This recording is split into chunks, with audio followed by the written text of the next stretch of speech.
Ciao, da Heavy Metal Heaven. Oggi ospitiamo un full length d'esordio tutt'altro che perfetto ma onesto, da una band death gothic doom metal turca che ha atteso molti anni per poterlo incidere.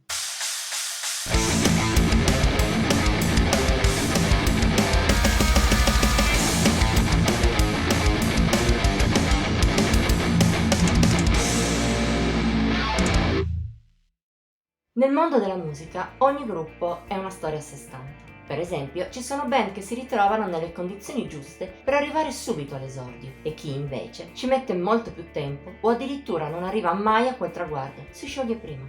Fino a pochissimo tempo fa era proprio la condizione dei Sermon.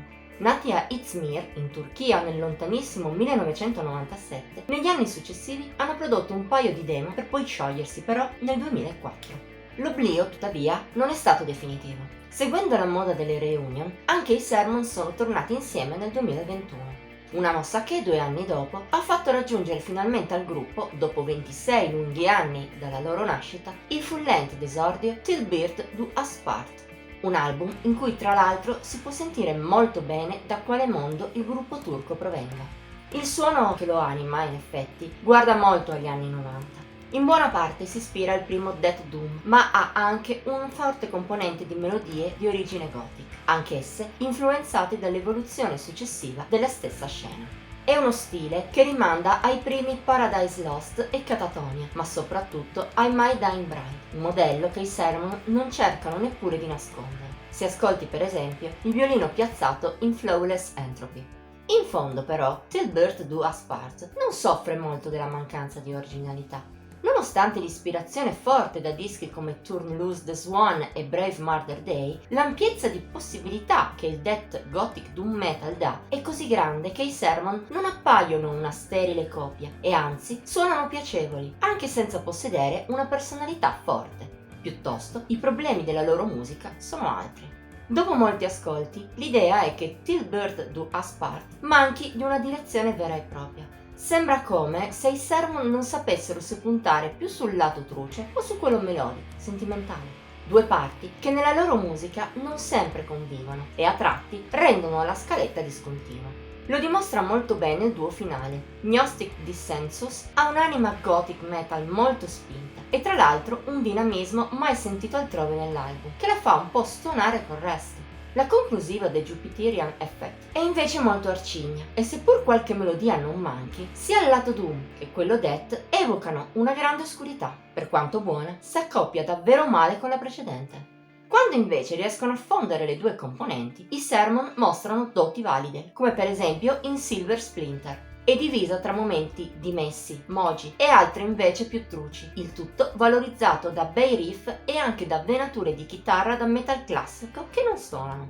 Quasi il contrario di Requitment, che alterna momenti melodici ma cupi a altri col growl di Durmus Kalun, che del resto usa questo stile di cantato per quasi tutto il disco e di rado sfodera invece il pulito, ma paradossalmente con quel piglio goth che li rende sentiti. Merita una menzione anche Destined to Decline, traccia più lunga del disco in cui i Sermon raccolgono tutto ciò che sono in qualcosa di efficace e a tratti anche sorprendente. Non ci sono solo il ritorno del violino e diversi passaggi ricordabili, ma anche un finale che rimanda alla lontana ai Type of Negative e apre nuovi spazi per il futuro del gruppo.